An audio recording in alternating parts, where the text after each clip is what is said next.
আসসালামু আলাইকুম। আমরা মোটামুটি সবাই আয়াতুল কুরসির ফজিলত সম্পর্কে জানি। এটি সূরা বাকারার 255 নম্বর আয়াত। এখানে 9টি আলাদা আলাদা বাক্য রয়েছে। তো আল্লাহ তাআলা এই 9টি বাক্যের সাথে একটির সাথে আরেকটির একটি সম্পর্ক রেখেছেন। তো সেটি আমরা আজকে জানার চেষ্টা করব। প্রথমে আমরা সম্পূর্ণ আয়াতটা দেখি।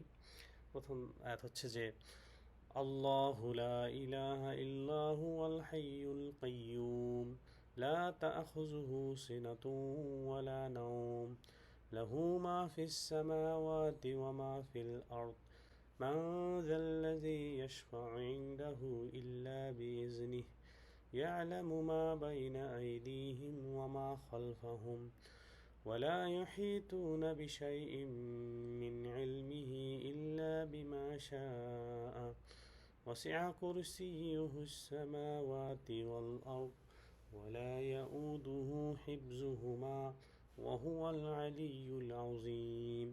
তো আমরা 9টা বাক্য দেখলাম। এখন আমরা দেখি এদের কি কি সম্পর্ক রয়েছে।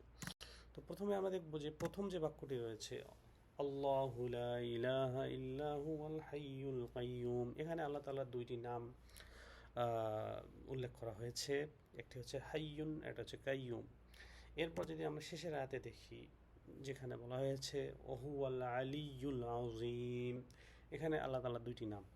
তো আমরা চারটি নাম পেলাম প্রথম আয়াতের সাথে শেষের আয়াতের সম্পর্ক। এখন যদি আমরা প্রথম থেকে দ্বিতীয় আয়াতটা দেখি, যেখানে বলা হয়েছে লা তাখুযুহু সিনাতুন ওয়ালা নাওম, মানে আল্লাহ তাআলাকে কি করে না, স্পর্শ করে না তন্দ্রা।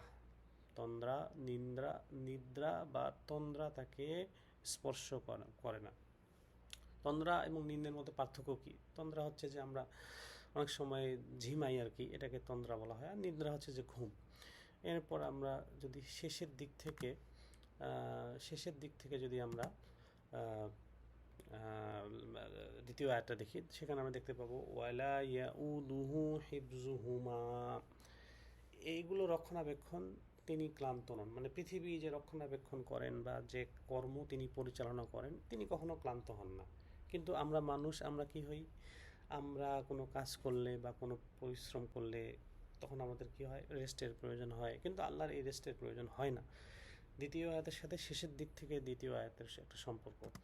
এরপর যদি আমরা আপনার কি বলে প্রথম দিক থেকে তৃতীয় আয়াত দেখি, যেখানে আল্লাহ তাআলা বলছেন লাহু মা ফিস সামাওয়াতি ওয়া মা ফিল আরদ, মানে আল্লাহ তাআলা সব কিছুর কি মালিক। আল্লাহ তাআলা লাহু মানে তার জন্য পৃথিবীতে যা কিছু আছে, পৃথিবী এবং আসমানের মাঝামাঝি যা কিছু রয়েছে সব কিছুর মালিকানা তার, তিনি মালিক। এবং শেষের দিক থেকে তৃতীয় আয়াতে যদি দেখি, তাহলে আমরা দেখতে পাবো এখানে আছে ওয়াসিআ কুরসিয়্যুহুস সামাওয়াতি ওয়াল আরদ। এখানে হচ্ছে কি, পৃথিবী এবং আকাশ এবং এই পৃথিবীর মধ্যে যত কিছু আছে তার কুরসি এটাকে কি করছে, আবৃত করে আছে, বিস্তৃতও করে আছে। তো এখানে কুরসি বলতে তার রাজত্ব বোঝানো হয়েছে। তো দুনিয়াবি রাজত্ব, দুনিয়াতে যারা রাজা বাদশাহ আছে, প্রেসিডেন্ট আছে, তারা দেশের মালিক বা দেশের রাজা বাদশাহ হলেও সম্পদের মালিক তারা না। সম্পদের মালিক ব্যক্তি কেন্দ্রিক হতে পারে। ব্যক্তি থেকে সম্পদ নিতে গেলে ওই তার কাছ থেকে কিনে নিতে হবে, যদি সেই রাজা বা সেই প্রেসিডেন্ট বা সেই দেশের প্রধান যদি চায় আর কি। কিন্তু আল্লাহ তাআলার ক্ষেত্রে এটা ব্যতিক্রম। আল্লাহ তাআলা একদিকে যেমন মালিকানা তার, অন্যদিকে সিংহাসনও তার। এরপর আমরা প্রথম দিক থেকে চতুর্থ আয়াতে যদি আসি, সেখানে বলা আছে যে মান জাল্লাযী ইয়াশফা'ু ইনদাহু ইল্লা বিইজনিহি, মানে অনুমতি ছাড়া আল্লাহর কাছে কেউ কি করতে পারে না, সুপারিশ করতে পারে না। তো আমরা সুপারিশ আল্লাহ তাআলার কাছে আমরা কি অনুমতি ছাড়া সুপারিশ করতে পারবো না।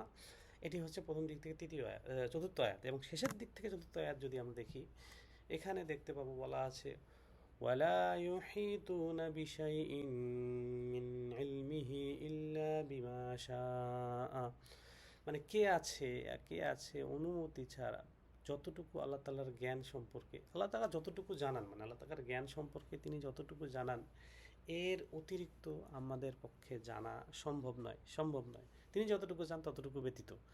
তো দেখেন, চতুর্থ আয়াতের সাথে এই শেষের দিক থেকে চতুর্থ বা ষষ্ঠ আয়াতের একটা সম্পর্ক রয়েছে। তারপরে আমরা দেখতে পাইলাম যে প্রথম দিকের 4টা আয়াত এবং শেষের দিকের 4টা আয়াতের সাথে একটার সাথে আরেকটার একটা সম্পর্ক রয়েছে। এবার যদি আমরা মাঝখানের আয়াতটাতে আসি তাহলে দেখব আল্লাহ তাআলা বলছেন